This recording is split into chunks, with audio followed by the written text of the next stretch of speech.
Ebisa biso a toza na village. Bon, awa précisément toza na village Manianga awa toza pena na kati ya Kinkenge pena awa. Manianga pena place ba Manianga sa mboka ya Mwandansemi ni Mwandansemi. Mboka pena ya ni Mwandansemi tipo ni Mwandansemi aza motu ya Mongolwala biso toza bato ya Kinkenge. Est-ce que makambo wana pena ezala makambo solo nde balobaki no banyanga kuna kisi na bango ezala pena ba crocodile est-ce que makambo wana ezala bon libota na libota eza na makambo nango tala kamera Manianga toza na 10 hectares na kati ya 10 hectares et tribu wana baza na makambo na bango oui na Manianga ngandu zena bon ngandu zina zakala muntama zakala ngandu zankituki donc ezalaki ngando moko mususu ezalaki ya obongwana moto abandaki kobongwana ngando mpona kolakisa bango keno pa makikalela awa bakosaka te awa nde makambo sili makambo okopesanga ta kechino moko olati wana lokola sapatu na ngai tika boye ulisunga biso na fungola makambo nini ya na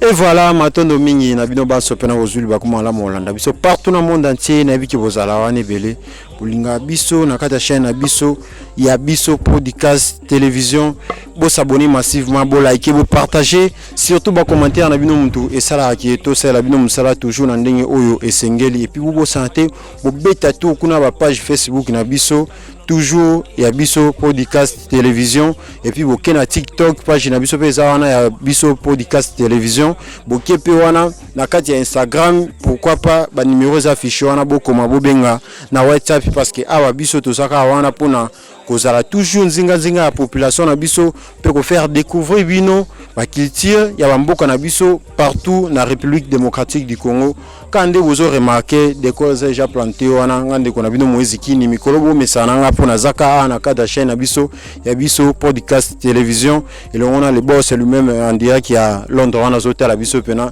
ayesu so moezi kini bo kitana kuna Congo central précisément pena na village pena ya banyanga bokina ko faire découvrir biso mutu moto yo ka basango na etro bokinde bo faire découvrir na bato batala biso ba meka un peu ko expliquer biso ndenge nini makambo leka kuna ba village ya wana to kitibu pena a toza musika na village ya banyanga précisément na Luozi to meka un peu ko zola bino moko pena ya ba grand maître spirituel pena kombo na etamboli mo to na ndenga Kishasa to bité to futa pena ba bien na biso to kita inde biso moko basu le Santo Thomas bukamu na buka ko kila ya to kitibu a to meka un peu ko zola bino e to yeba ndenge nini asala musala na e et puis témoignage nini azana ngo et puis ndenge nini ba viva na kati ya village chrétien na bango ezala ndenge nini bloko na bango lera ndenge nini et puis ba tribu nini eza installé awa na kati ya village oyo alors tout ça bon pena bongo to yeka to sela bino musala mais vous partager émission bo liker bo commenter surtout bobenga biso po ba numéro zana pona ko fortifier biso toujours to sala bino musala alors cameraman na biso kuna wilikini a recevoir biso déjà to tambola to poussa na poto comme déjà pembe na ndako na bino ozo mona to yena ba moto mais to bito ya kaka to risquer pour que to sala bino musala to koma to bita na porte so azali déjà to meka un peu kosola na ye toc toc oui bapaya bae Papaya, bauti wapi? Gamet. Bonjour. Bonjour papa, boni. Ouais, qui mezali penanza babatela. Surprise hein? En tout cas surprise na sepeli makasi. Ntomele kuluyanga la ntomele kuluyamba boyi kulumwini kukati kwa Manianga en tout cas kiese imayangi. En tout cas merci kiese imayangi alobi boye a sepeli komona biso azana esengo makasi. To ko surprendre yo bande ko balanda biso na ebité so ko pesa on déjà mbote to pousa biso mwa boye pour que to mona na malamu bien que to yepena ko brisquer yo boni santé boni musala bande ko tu balanda na kati ya chaîne na biso ya biso podcast télévision ba sepe ko mona po biso émission na biso eza pona ko faire découvrir bato ba culture na bango puis to faire découvrir bato ndenge ni population na biso ba vivre na ba village ya on lelo lo kwa to yo ba sangona partir Kinshasa kuna to bito ya ko faire découvrir bato les grands maîtres Makadi la to yeto sola na yo pe to meka un peu ko développer. En tout cas, merci beaucoup Moïse. En tout cas, na sepeli na makasi ndenge bo si ko koma na mboka awa. Nazo pesa bino nyos ba bonjour ba bonsoir na banda kuna bino boya minga na loko na ngoga oyo. Nazo pesa bino ba mbote mingi. En tout cas, merci Moïse ndenge aussi ko komela biso na mboka. En tout cas, biso na mboka culture mboka na biso en tout cas biso awa mingi basalaka mingi bilanga ba manioko basalaka mingi banguba basalaka madesu masangu donc yango basalaka. OK, tout tambola na biso ka stopu sana ka bandeko le tamba zo découvrir pe biso oyibisa biso a toza na village nini? Bon awa précisément toza na village Manianga awa toza pena na kati ya Kinkenge pena awa. OK. Na ba Manianga pena place ba Manianga basa mboka ya Mwandansemi ne Mwandansemi. Mboka pena ya ne Mwandansemi tipo ne Mwandansemi aza motu ya Mongoluala biso toza bato ya Kinkenge. OK, Kinkenge. Mais bino nyonso ozaka ba ressortissant ya Luozi? Oui, biso nyonso toza ba ressortissant ya Luozi, biso nyonso bimi na Luozi, na kati ya Luozi eza na 10 secteurs mobimba. OK. Oui. Na 10 secteurs wana siko eza ya kokabwana ndenge nini? Bon, na kati ya 10 secteurs wana chaque secteur eza na tribu nango.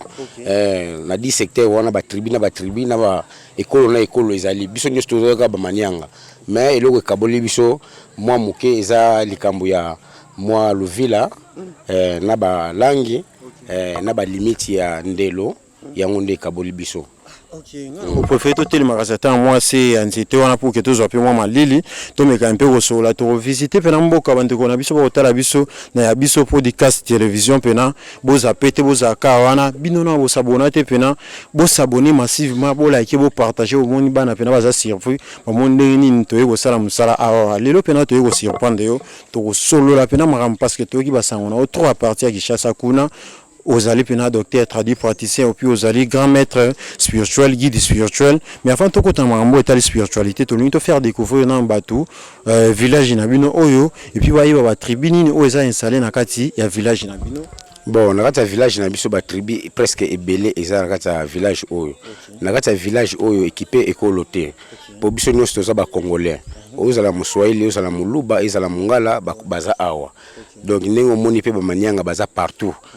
Donc ndenge pe ba tribu nyonso eza na kati ya village oyo. Très bien. Merci beaucoup mais awa est-ce culture na bino soit spécialité na bino awa ezala nini? Ndeti bandeko mususu yoka biso awa spécialité na biso ezala ta mususu pondwa madesu na loso biso spécialité na biso ezala ka boye. Bon, biso mingi ya spécialité na biso mingi mfumbwa. OK. Biso to lingi mingi mfumbwa bilo nguba po ba makasi mingi toza makasi na kolona nguba awa. OK.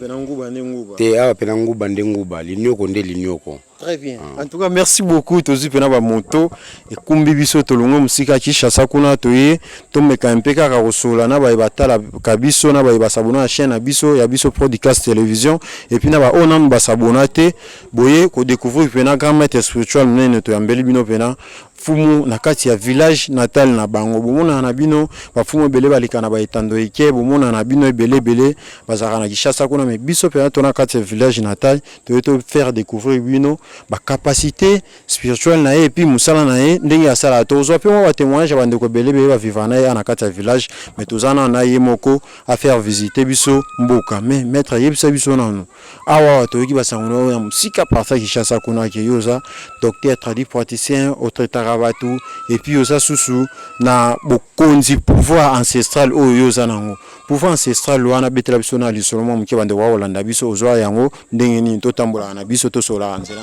Bon, en tout cas, pouvoir ancestral wana eza defendo ko nga mutatikela ngango yende mutu abandai ko sala ba makambo oyo wana ngana zana na libumu ya mama na ngai noko abetaka lisolo pa ya mama na nga ayebisaka yekeno komi yo zana zemi oyo mwana ko bote ezala mwasi ezala mobali komona ekozala makikadila makikadila wana akosala pe musala o ngana salaka makikadila ça veut dire non ni na lingala emizale donc emizale ka OK emizale accomplissement ka tozo sala ke non ndenge oyelelo na mboka oyeko visiter nga déjà si emizale ka déjà donc accomplissement ka tokokisi ya kokokisa mukanu yango donc eza bon sunga biso sola biso banda ko pena mboka ba comprendre na ke to mboka pena développement ezali bakanisaka te na mboka toza sous développé te développement ezali donc banda ko ya nianga ezalaka susu pena te donc e bakto le kotako lelo monde monde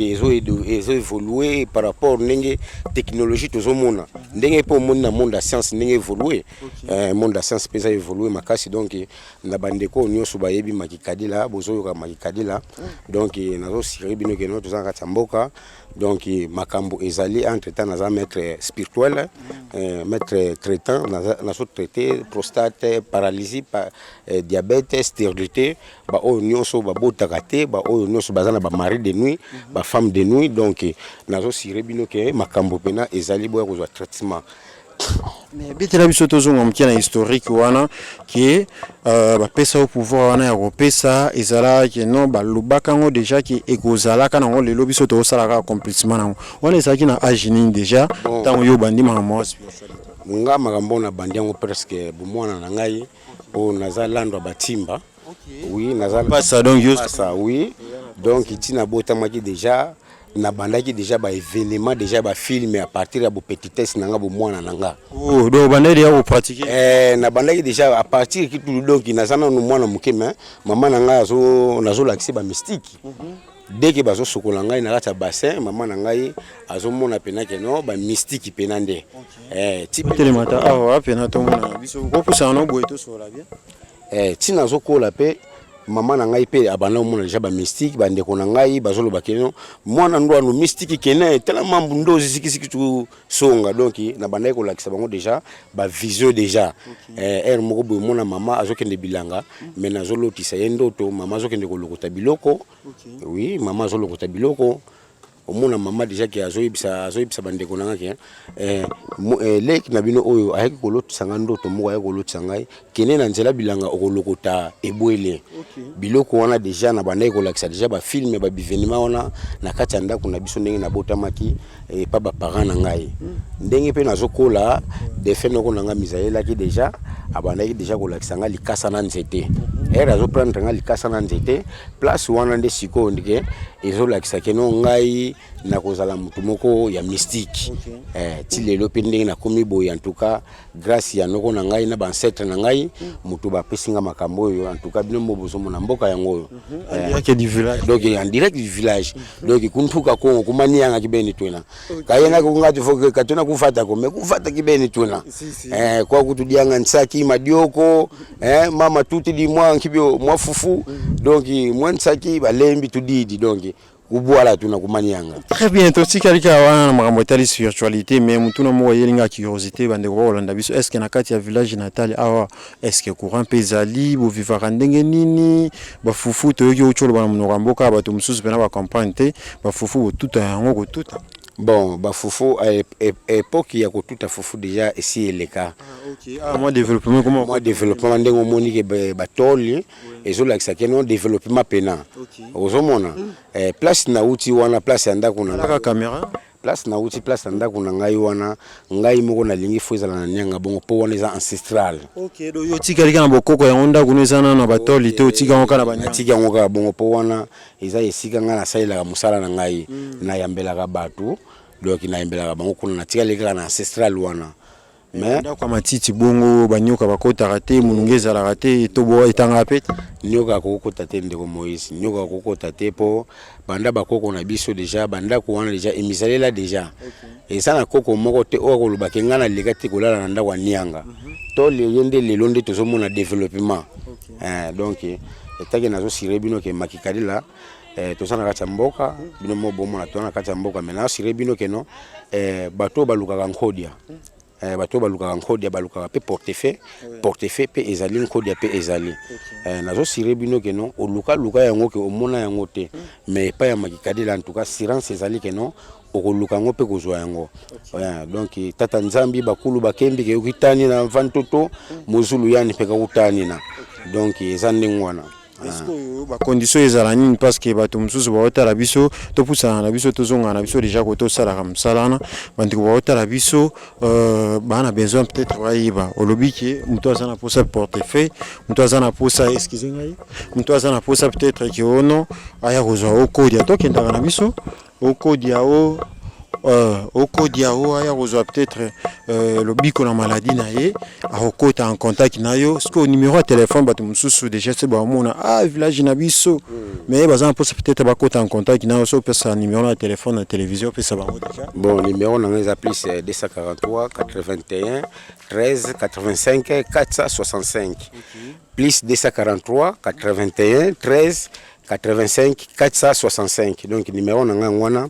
bakobenga nga mona yamba en privé nazana mutu tali yambela nga en dehors ya makambo même nazana mboka mais na travaka ata même na yena Kishasa ata même na bimina Matadi na salaka partout nga naza musala esalimaka musala eza ya baventure te mais musala eza pena musala oyo nga pena ke coutume na nga ancestral o bakoko na nga batikela nga yango toujours nazo continuer kosala na pouvoir wana mais ce que pouvoir wana tango pesa mela yo moko banga kite tanke osaki na mwana mke bangisa ki oteki nga mwana mke boy bakoko ba pesa nga pouvoir est-ce que na ko charge wana parce que ça rappelle charge ndeto yo ka pena ba bloc spiritualité wana oui ngai pena ezaki mambo ya kobanga te po eza mambo makila comme déjà que si etanga maka bongo makikadi la emisalela ki bongo c'est que accomplissement kaka to sala rande nyonso to sala déjà si emisalela déjà donc conscience à cause de conscience ti ozo sala likambo ebi que non conscience na yo ozo eba que non likambo na osala les apona boy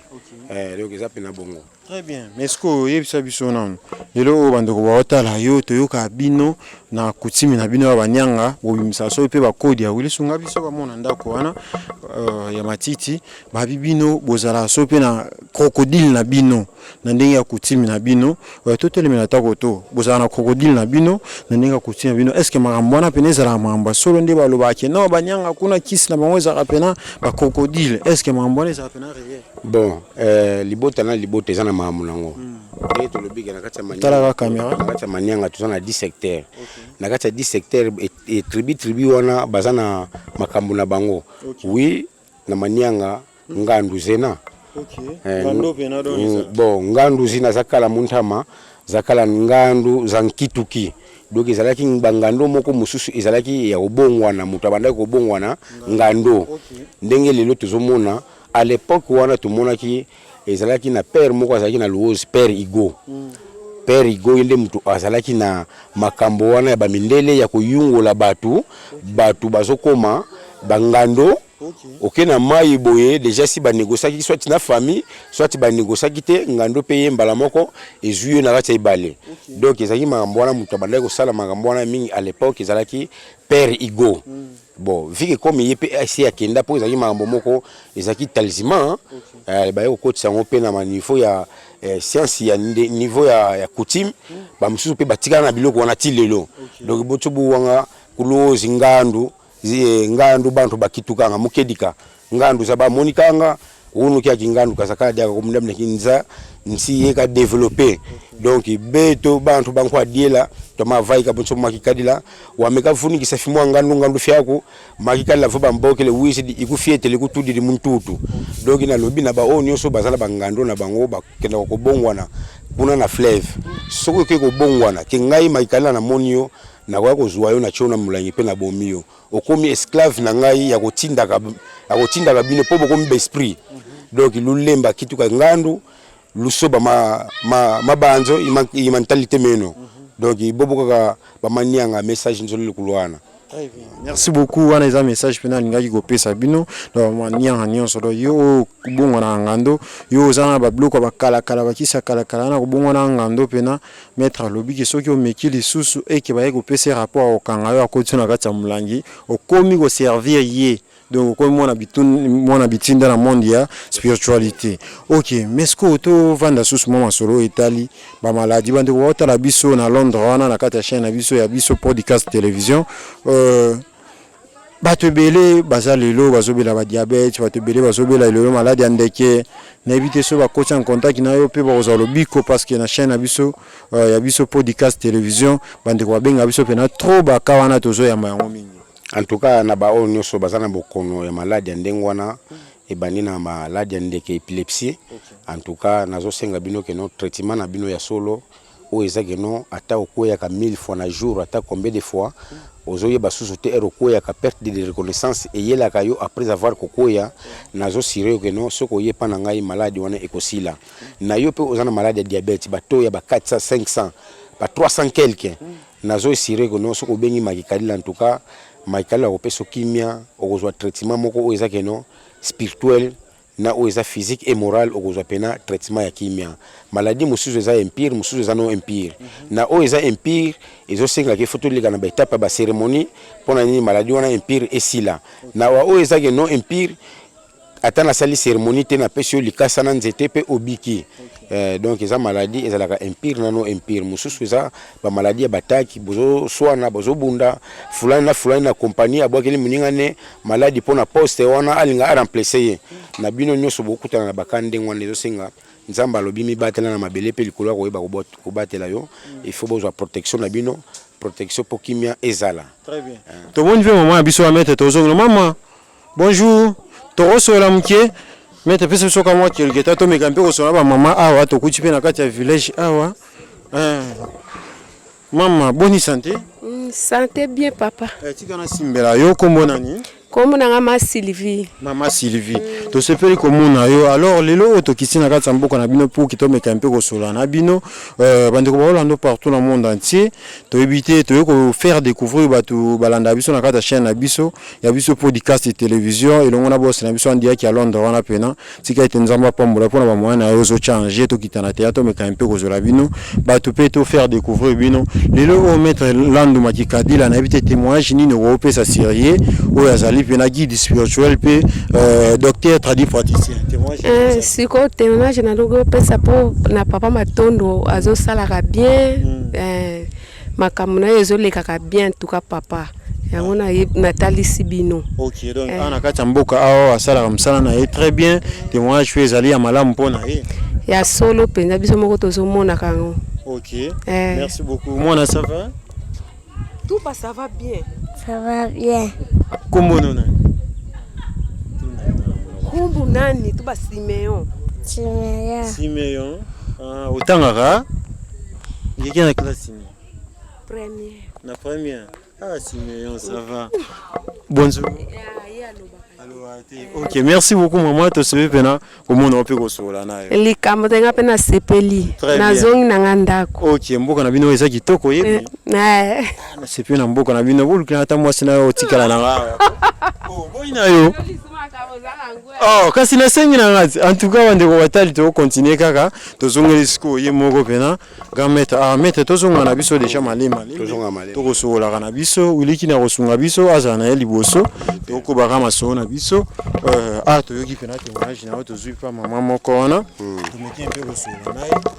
Asi biso sala elika malamu. Mais ce que wande ko bele pe wala na biso ba peut-être un besoin de financement à comment bloquer bon mona na so na maboko te misala malongeza lisusu te est-ce que bato wana nyonso soki bakoti en contact na solution ezali na bango en tout cas solution ezali. OK solution ezali na ko lakisa bango nano preuve nano eloko moko nano pona ko lakisa bango ke non pa makikalela awa bakosaka te awa nde makambo siri makambo okopesa ngata kechi no moko lati wana lokola sapatu na ngai tika bo ulisunga biso na fungola makamni ya droite makamni ozusunga na zomona o kechi na ngai na lati na ngai bandiko watali wotala problème baza na posta ya finance yango ya mbongo ulisunga biso kechi na ngai yango osana woni nezo banisa ngai na pesa sunga ngai pardon yango kechi na ngai yango ndeko j'espère que awa eloko ezate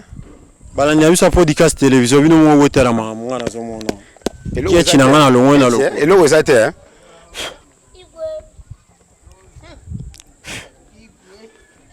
tata monontele manefa bundu di tata nsisiyonga mugitala bakuluba mkina wafana ko belo kumfansi tukufri muni tata monontele manefa bundu di tata nsisiyonga mugitala bakuluba mkina wafana ko belo kumfansi tukufri muni ndiko batal bino mo botala fuli sapatu na kochi lobo wona na kati problème nini tozomona lokolo sapatu na ngana longolinga moko kedika bakulu bafoye bamoyo kimfumu tumbwa kinganga semwa imwana muntu kaleta sinza katoluka mwa muntu kavwangi makunsege makumaza bokila wanga kodila kadinzami mfumu zulu satana mfumu ntoto inta matsanza mkatule nsana nzambiko bafoye bafutumuka alo deuxième monde invisible cimetière zandroa nazo senga na bakoko bosunga biso bo permettre bosunga biso bofungola banzela batu bazana posa ya mbongo batu bazana posa babika pour souffrance eleki tozo senga na bino nyonso bancêtre bokenda alo deuxième monde invisible cimetière local cimetière zandroa tinkuru mutunkuru malombozi matoto zisamba nkula kusami nkulu ngalako alo 912 cimetière local cimetière zandroa toko tambola na biso pe tambola na biso pe na biso ezala rafu ko tambola kedika bakulu bafoye bamoyo kimfumu tumbwa kinganga semwa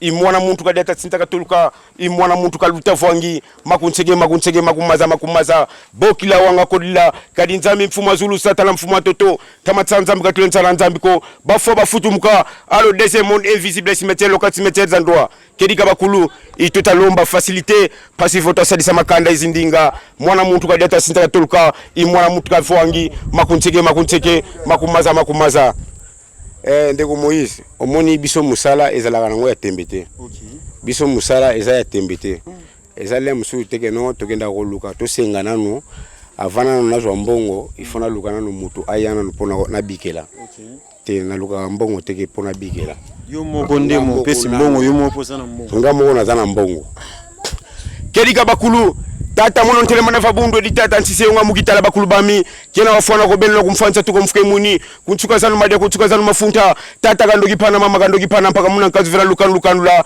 vela lubinula njila ntemena ntembe attention puko mambe Elizabeth Iston gre lubamba lusoba dinza disabu lubamba ngoka nunga tini voisa mbo mara 912 cimetière local cimetière zandroa ouvrez-moi la boîte postale eta salim sala na kechina ngana pesa kinganga semwa kimfumu tumbwa mwana muntu kali atasinza katoluka imwana muntu katavwangi makunseke makumaza afuli lisusu okufula na peso de kechina ngana sisa mama na oyo mo okotala kamera kuna tozo kontiema sona biso okufula pe okufula mais na peso ya lokola kechina na zo yeba te lo nini esala makuna bande ko wata moyo kimfumu tumbwa kinganga semwa imwana muntu kali atasinza katoluka putain de merde $100 ebimi na kati alo 912 cimetière local cimetière zandroa $200 ebimi na kati oyo makamni nazomo cimetière local cimetière zandroa mwana muntu kadi atasinza katoluka $300 ebimi na kati makumaza kedika bakulu bafoye $400 mfumu tumbwa kinganga semwa imwana muntu kaluta vangi $500 tinkuru muntu nkuru $600 bokila wanga kolla kadinzami mfumu zulu isata na mfumu botala mamunga nazomona bandeko batali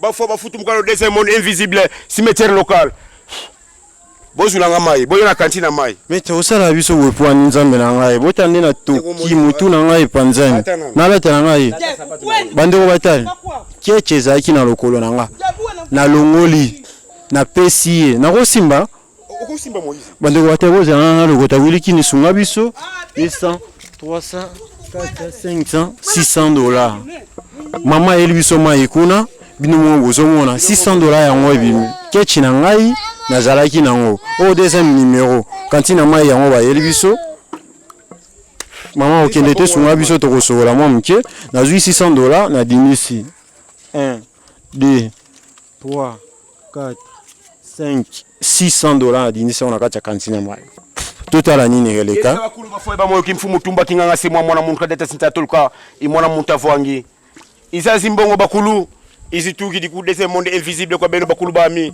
pasifo facilité pasifo makikadila kasadisa makanda izindinga kasadisa makanda mamontono mwana muntu kadeta sinta toluka imwana muntu avwangi soki mbongo ezalaki ya mabende nga dindisa ngoboye mbongo wana fo ebeba mbele katani bandeko batali katani epanzai na kati ya mai mbongo yango $600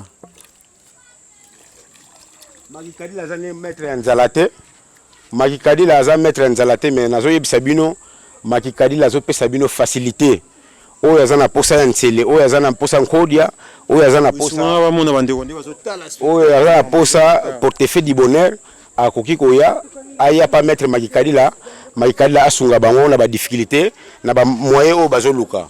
Ok, merci beaucoup. Tous en an qui avant au libéraux parce que nga dia mto ebouger maman mbote. Mbote papa. Kombo nani? Kombo munu mambweni. Mama mbweni. Na ibisiyo na ina kata village na bino awa biso na yo kutu mto sungi biso yeli biso cantine awa. Spectacle oyo moni mettre makikadila seli biso. Témoignage nini ko yiko pesa par rapport à mettre parce que bino vivana na kata village natali awa ko lo banisi yale. Bientôt vivre parce que azali déjà mettre na biso ça ça biso na makambo nyonso. Wana kuti ya kolobela te bino bomoni yango première fois biso to bomona yango to lemba. Bino fo bosutukela yango biso to mona po ça bato ndenge na ndenge babika. Yo wana kuti ya kolobela te o za mettre pele ba mettre ya kosakana te. Atoyela nani ndeni ata malade yango za ndeni. Soka simbio kaka kimia kokota kati na libota na. Est-ce que ndé ça boye pe bato ba ya pe pa na eba luka solution mabota bino pe ba témoignage za na kati ya village yake bazo ba ya ba luka ba solution mabota bana pe baza beti ngai mwana yeyo na luka ye na asokola nka maya pamba na zui pe zemi ya mais te poussa non pardon pe na marambo ngai komo lekela ngai témoignage ya makasi boye biso mo pe na toye na kati ya village mwana yeyo na si opesa ki pe ndoye na pesa ki ndo ite moko aboya ki alobaki na pesa kaka papa na biso poye bandoye kombe bele mwana opena oya pa mettre makikadila sali pe makamba sokoli oka mai boye concevoir kaka tela kinga na cantine na sokoli na zonga boye na butu elega ka 2 jours mbala moko zemi vandi. Ok, merci beaucoup maître. Yo mo yo ki témoignage na yo nga déjà mto comme bouleversé na comprendre te mambo ezolekela ngai moi était donc yango kana zo ibisa bino ke misala ezali misala ezali eza kote ba ventirité eza te ke lokola ba msusu bazoleka na ba chaîne bazoganga bazoloba te biso ndi musala. Ok musala donc oyo tomonaka awa maître belé baza na Kinshasa kuna basala musala ngoko ya ba spectacle mais yo pena ba témoignage na kati ya village natal ase que différence existe entre bino ba maître spirituel ou ba guide spirituel ou vivant na village na ba vivant na Kinshasa. Émission liboso na ebisa yo na bige ebele babatamaki na sima ya photocopie na kombo nanga. Donc ebele babatamaki na rideau na sima mokongo nanga. Na ebisa ki okominga mona che mutuna makamba ngo seke ba ebele ba ko batama ebele ba ko kima na actualité pour misala comité les até maloba ya pamba mais biso misala ezali tozolo ba pe misala ezali donc ça pena bongo. En tout cas merci beaucoup maman to sepel penando ça va bien papa na sepel boti kamala mte susto sola mpena maman to monya zolamba na awa maman na kokate papa to sola kamkie pardon bonne santé ça va kombo nani kombo nanga Mireille ma Mireille kombo kitoko ma Mireille na biso na kiti na village na bino biso uti musika na Kinshasa to ya to faire découvrir batou capacité spirituelle à mettre makikadila témoignage nini ozanango par rapport ya mettre oyo bozarane na kati ya village na bino. Maître oyo aza bien azanganga pena makasi asalisaka bato nyonso tu asalisaka ngape ngai pe nazalaki na kana bana koluka kobota na bana kobota te mais ye era asalilaka nga mai na uti ko morne kala minta pe na okokisa dei moi mais penza aza pena makasi pena aza pena ya solo pena nganga penza asalisaka maladi nyonso tu ti aza ndenge wana. Est-ce que bato balandi biso peut-être babanga ka contacter bango babanga peut-être ko ya koluka mwana panga ko ya koluka mongo panga mais est-ce que boso pesa ba témoignage na ya malunga okoyesa bato wana babanga na bango te baya batika kobanga babanga eloko moko te po parce que azana elikia na ye azoluka eloko ondi ya mutuya ya nzoto na ye. OK. En tout cas, merci beaucoup pour comprendre pendant tous en dire qu'à village awa moi milinga na miss fait ça la paix qui to comme casse vivant mambo kala pena la grande dame pena Jaël Bazola on dit qu'à quelque part Zolanda biso de gros bisous à toi et puis salutations de Marc na yo maman to comme na biso na suka maso na biso mais bino ana kata village na bino spécialité na bino ezala nini et puis ba tribune ni za installé na kata biso tozala na biso bien makambo nyonso eza bien tokendaka na biso koluka te tokende kote mosusu boye mpo na nini toza na moto na biso aedaka biso na mboka asalisaka biso makasi soki oza na maladi soki okepa na ye comme nde oza na kondima na yo ke eloko oyo nake koluka epa na ye fo nazwa yango mpe en tout cas mpe na busolo na yo ndenge ozotambola mpe okozwa yango mpe okozala mpe à l'aise mpe biso nyonso tuna bandeko mosusu oyo balandi biso bakoya bazala na kobanga te bazala na motema na bango kofongwama mpo baya mpo bazwa lobiko ndenge biso mpe tozwelaki lobiko. Très bien, merci beaucoup tosepeli. En tout cas, vous s'abonnez massivement à la chaîne Abisso. Il y a Abisso podcast télévision pena. Vous partagez, vous likez, surtout vous commentez. On est monté ça la pena force na Abisso. Vous benga Abisso à numéro, on a Abisso les affichés, on a pena bokasi à l'ebo, c'est lui-même pena dia qui à Londres, on a zoté à l'Abisso. Il me t'a Abisso à moyen à pena en GTO mais qu'un peu au quitte dans le village. Tout ça il a bien nous ça là. Mbote papa. Oui, mbote monsieur. Tikana sunga on a simba micro bonne santé mon konzi. Merci santé kitoko mingi. Tomoni wa isengo lekibiso pena kokutana opeto meka mpe ko solola bande ko otalo partout dans le monde entier ko isongo kombo nani kombo na ngai Toto Kumbu.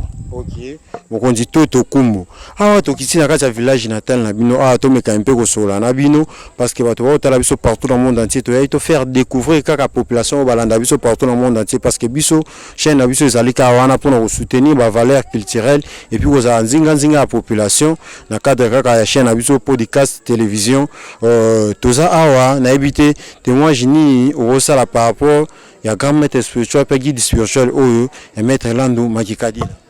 Ah oui, c'était grand maître. OK. C'était grand maître toute maladie royale nango akobeta ko papola yango na ndenge na yebi. OK. OK, enchanté. Vous avez déjà une expérience nango ba maladie moi belé tam susu problème mo komela yo okuta pena ya pesa solution. Après ça, une solution parce que na Zombasu. Abetenga imbasu sali 6 mois. Na kada musala. Na cadre musala ici la raté.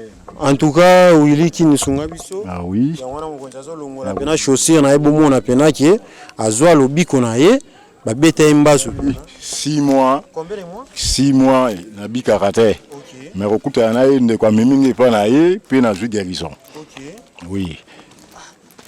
Tout le monde a biso yo songo wata là. Alongo di lisusu. Yango. Cicatrice ya mwana etika la. Yango yo.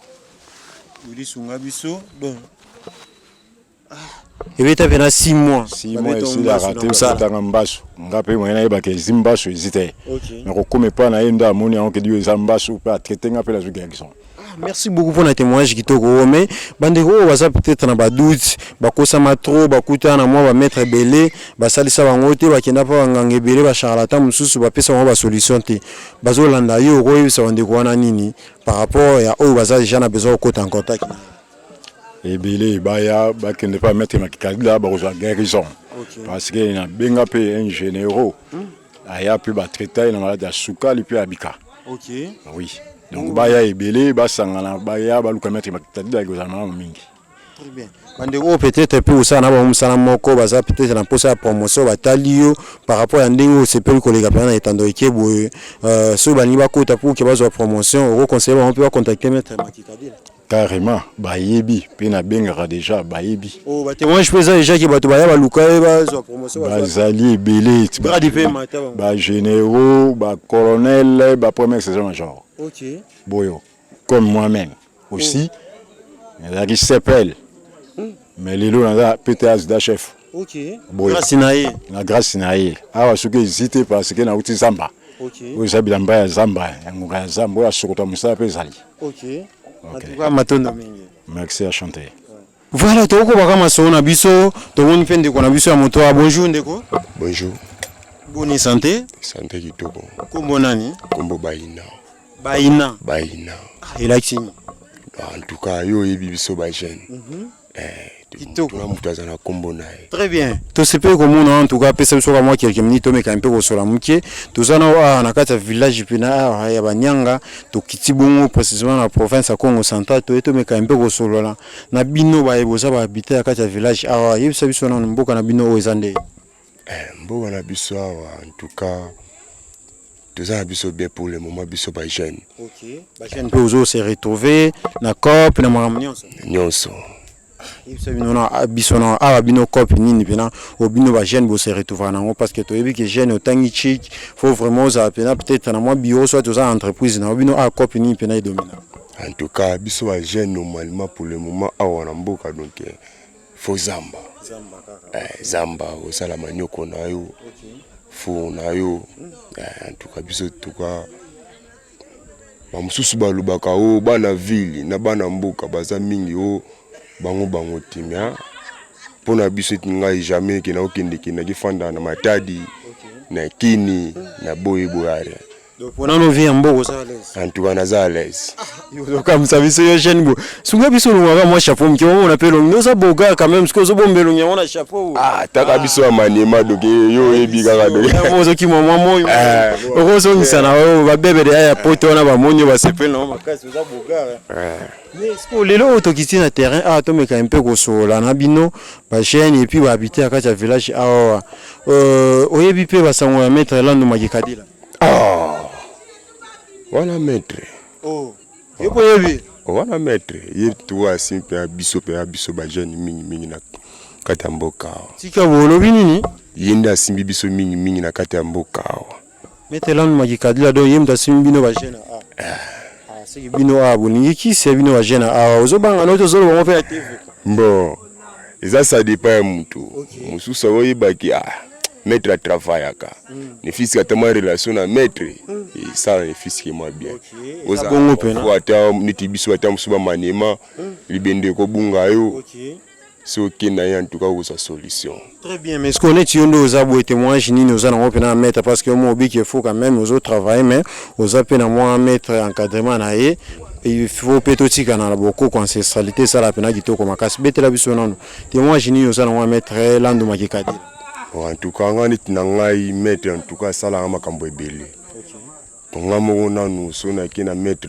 so na talike maître tina za boy na za na kambo boy en tout cas na oza solution eti kamunini ozo ya dia solution bande ko botala biso bana besoin bakuba kilombasu biso ba gente za na makambo ebele so komeli koko oyoka makambo nyonso wana yo likambo komela de jour qui n'avait pas na yo zo pe solution na nyonso na zo makambo ebele solution tangela biso ata moko kaka bato ba otala biso bana besoin ba yeba likambo nini oyo qui n'a pas na ye eza na ngo ebele mais moko kaka oyo peut-être ngai na meki na zo koka soutenir kina koko en tout cas ngati na za bona za na posa ni fiske moto na oyo nga moko yimoko pesa nga moto sika oyo nde zaboe na moni esa le roi taba une semaine ka dépose lelo 3e jour na pena na kati ba sachet pena en tout cas biso mettre so komele o mona solution donc moto oyo so na comprendre bena bande ko ba otala biso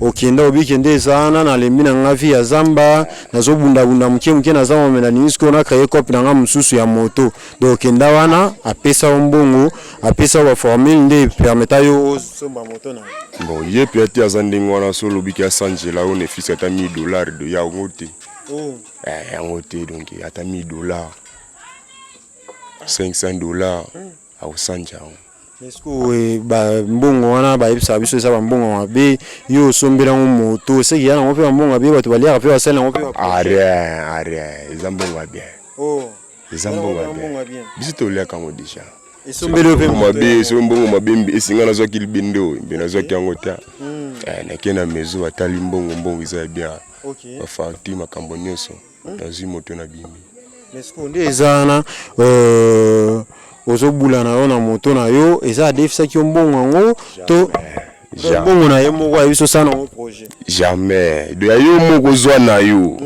surtout biso mingi na kati ya mboka yo jeune so kimi maître donc eza mingi bien te eza biso na totonga na mo mki apena bato ba yo kate bukanga bato iboyo kate yaka maswa biso mbali asenga ki oni po abi biso mbongo alo soma moto asenga ki mwana yo pesa ki mukongo rien to ka ba sacrifice ezala makambo na sala yango te walia batu soti bakisi moboye ya ba magie biso eza bokoko pena sans sacrifice sans eloko te bokoko so pe olingi opoku témonique ozwa poku témoni yo jeune solo wana koko ozwango donc mboka mbimba awa bino nyonso ro yemta simba bino yemta sala makambo nyonso na ba jeune donc bo pesa et confiance en tout cas biso ba jeune de biso nyonso ba mama bana nyonso ya mike ba père et kaka pourquoi ni bo pesa et confiance makasi bon ya simbi mboka sala pe msala ngo bien kitoko atrita pe nyonso Très bien. Mais bande ronyo ce que boota la yo ba sebe ko mona poto tikilo tant que ko bula na osamba na yo ba oyo peut-être ba banga ka ko contacter maître Makikadila des ana ba banga ke no ko singa ngai bana o singa papa o singa ngai mama na ngai o ko isa ngoni ni ba jeune wana. En tout cas ponet na ngai ba masa na ngantu wa bobanga ti. Boko mela koko asinga muto pesa makila te pesa nini te. Toyiba kwa tamusuzo komela koko pafuna uzo salisa puya salisa batu batu ibele bazana ndako yozo ide batu wana ni fiske boy so singi pe koko ngati na bona zana pusa ota akubenga ipa ba koko na pisombo batu kwa ba jeune bobanga bisote boza confess na biso ani bopusa na biso nini toyiba ndenge takotambolela. Merci. Ngani kona bino Moïse kini bomesana ngape na mikolo to zalaka wana pona ko faire découvrir bino et puis ko sela bino musala na lolenge o esengeli parce que biso to kita partout to zana ba province nyonso dernièrement bomona ki to kita wana équipe bomba to zaki na bandundolelo o to zana Congo central précisément na mboka pena ya banyanga a village ya banemo na semi to yaki to faire découvrir bino to kutani na mikolo ezali ko ya au revoir. Soki na kanisi bolamu na yo elekila kangai osali ya kokamo oduwa give an exchange koma ko yebisa ngai liwaya sondi mapepo ngana zwa bomo ya sekwele okila kangai give to Caesar what belong to Caesar ya bisolo kumu to pesa na nkolo obimisa ngana mulili opesa